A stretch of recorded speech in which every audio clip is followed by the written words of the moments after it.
ఈ తరం వాళ్ళకి మీరు ఇచ్చే సలహా ఏంటి? కలిసి ఉంటే బాగుంటుందండి. పిల్లలు తల్లి కలిసి అక్క చెల్లెలు అన్నదమ్ములు అందరూ కలిసి ఉంటుంది. అన్నీ ఉంటారు, సంసారం నిలబడుతుంది. లేకపోతే ఏముందండి, ఇక్కడ వెళ్ళిపోతారు, విడిపోతే ఎక్కడ ఎవరు పోతారు అంతే. ప్రేమలు ఇప్పుడు లేవండి, తగ్గిపోయింది చాలా మటుకు. ఏదో ఇంకా వాళ్ళ పనులు చేసుకోవడం ఏదో జరిగిపోతూ ఉంది అనుకోండి. అంత ప్రేమలు ఎక్కడ లేవండి ఇప్పుడు ఈ రోజు.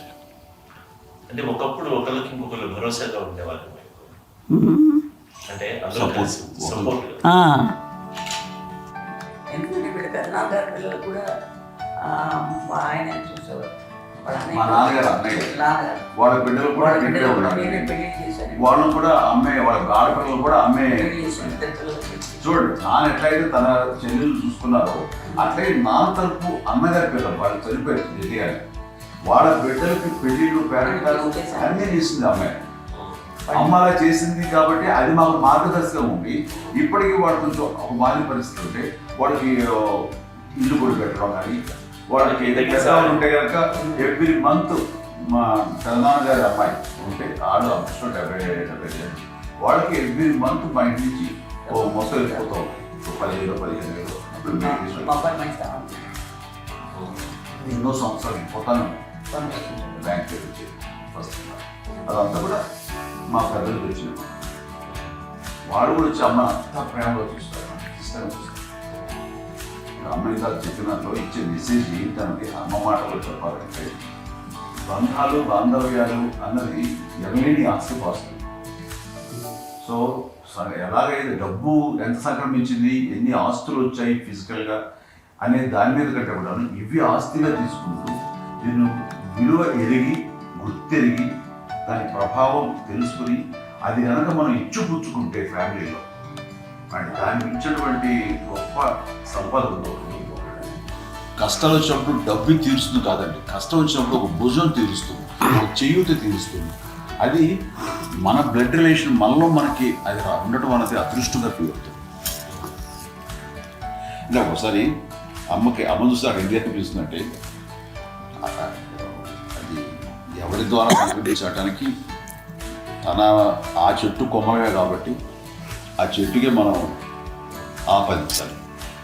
ఎక్కడో మామూలుగా ఉండాల్సిన వాడు ఈ రోజున ఈ స్థితిలో ఉన్నాము, ఇంతమందికి లైఫ్ రావటానికి దోహదపడ్డాము, ఇంతమంది కలిసికట్టుగా ఉండటానికి ఇదైంది.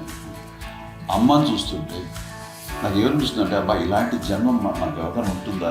ఇంతమంది మనుషుల చేత కొలవబడేవాళ్ళు, ఆరాధింపబడేవాళ్ళు, అభిమానించబడేవాళ్ళు, ఇంతమంది నా వంశమా, నా సంపద అని అమ్మ ఫీల్ అంత గొప్ప ఫీలింగ్ ఎవరికి ఉంటుంది? మా చెల్లెలు కూడా వస్తే నేను అనుకోవట్లేదు, సూర్య కూడా ఉంటుందని నేను అనుకోవటం లేదు. అలాంటి గొప్పగా ఇది. అండ్ ఆ రకంగా షీఈస్ వెరీ చాలా గొప్ప జన్మం. అమ్మకి చిన్న మానసికంగా చిన్న ఏదో ఒక డిప్రెషన్ వచ్చింది. ఏదో నాన్న గుర్తుకొచ్చు, నాన్న లేరమ్మా, వాళ్ళ అమ్మగారు కూడా అదే టైం చనిపోయారన్నో, వాళ్ళ దగ్గర ఉంటారు. ఏదో ఉన్నప్పుడు మేము అందరం సపోర్ట్గా ఉండి మా పొలాలు నా దగ్గర ఉంది అని చెప్పేసి అప్పట్లో అమ్మ వేరే ఉన్నప్పుడు ఒకటే మాట, అమ్మ నీలాంటి గర్భం అంటే అంజనమ్మదే గర్భం అని బయట ఎన్నోసార్లు నా ఫ్రెండ్స్ కానివ్వండి, బయట కానివ్వండి, కొన్ని సందర్భాల్లో మీటింగ్లో కానివ్వండి, స్పీచెస్లో కానీ అన్నవాళ్ళు ఎంతోమంది అన్నారు. వాళ్ళ మాట అంటే రీజన్ తెలుసా నీకు? కోటాల్లో ఎంతమంది తల్లులకు నీకు వచ్చిన అదృష్టం, నీకు లభించినటువంటి వరం లభిస్తున్నాం. బిడ్డలు ఎంతోమంది చేత కొనియాడబడుతున్నారు, ఎంతోమందికి సహాయపడుతూ ఆ రకంగా వాళ్ళందరికీ ఆశీస్సులు పొందుతున్నారు. కానీ ఎంతోమందికి నిరంతరం హెల్ప్ చేస్తూ వాళ్ళ ఎదురు చూసుకుంటారు. అవి ఆ భగవంతుడు మీరు చేసిన పూజలో ఉన్న ఆ భగవంతుడు మన నెక్స్ట్ తరాలకు కూడా మనకి ఇలాంటిది వారసత్వంగా ఇస్తూ అదే రకంగా కొనసాగించేలాగా మనకు అదృష్టం ఇచ్చారు. ఇంతమంది ఎవరు మీ నుంచి వచ్చిన వాళ్ళే, మీరు ఎంత గొప్ప గర్భం, ఎంత గొప్ప జన్మ ఇది. అలాంటిది నువ్వు ఇలా అవ్వడం ఎంతసేపు ఇది హై లెవెల్లో ఉండాలి, ఫీలింగ్స్గా నువ్వు కానీ. అంటే నువ్వు ఇలాగా కుంగిపోవడం ఏంటమ్మా అని చెప్పినప్పుడు